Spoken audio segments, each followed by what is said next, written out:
What about you? Why do you think?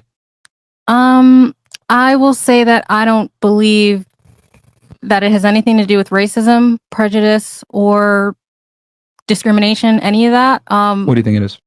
It is because the stereotypes about Black women are born from a place that is true.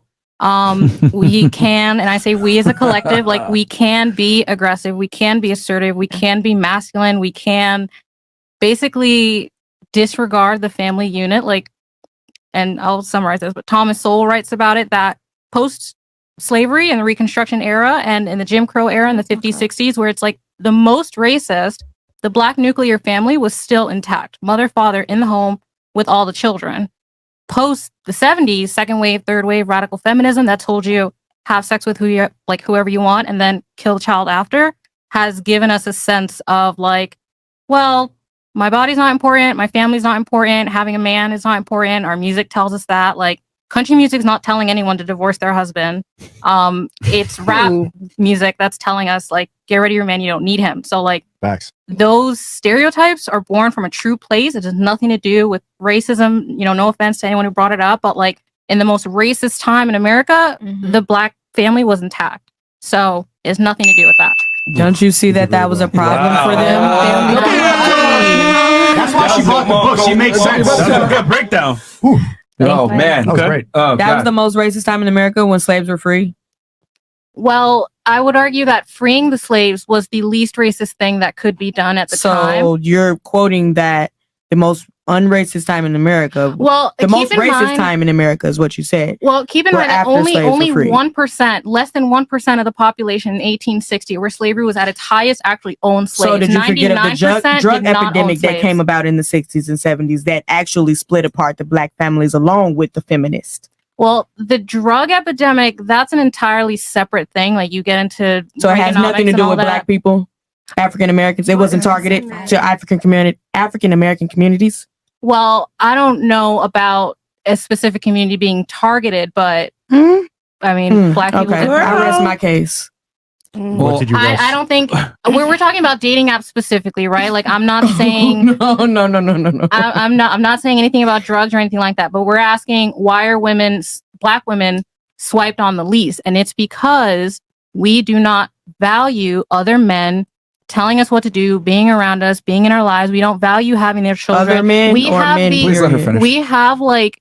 Have you ever watched Divorce Court or Judge Joe Brown? It's Those always are a Black woman. ma'am. Yeah, but that's fake. They just asked me to come on there and pay me. What are you talking about? It's fake. Don't go off of that. Come on now. I understand That's your that logic it's TV, to go but back to? why aren't they going to ask a white woman to go on Divorce Court? Because she's not going to be as loud and ratchet and funny It's and just not hilarious. public. You know? I come White from women Long are not going to be as Island. entertaining. It's We've not been gonna the be as entertainment of the entertaining. country since That's before. why they're gonna hire- What she's trying to say TV. is that We've been the in one entertainment. of the worst times to be an African American, Black families were together. Black women stood by their Black men, as she was saying before, right?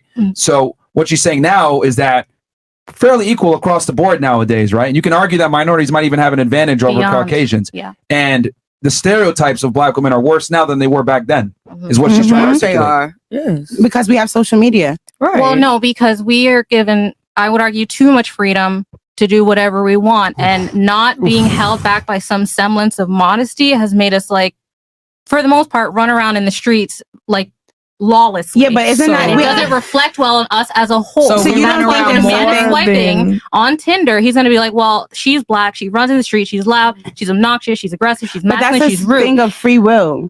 Like, you understand what I'm saying? Which means if your free will, it Your means that free will you is to behave. be masculine and You- aggressive and assertive. Yeah, you're and controlling your that. actions. Right. However, the man does not have to deal with that. Like he doesn't have to. So if he sees a Black girl, He assumes. she may fit that stereotype. She has I'm going to say 70% chance of fitting that stereotype. Why should he bet on that 70% when he can swipe right? 70? Not 70. I'm just Not gonna, 70. Are you that I way? just made up that A number. Black woman, are you that way? So do I mean, Yo, you guys I are don't- perpetuating the stereotype by cutting her off. Yeah.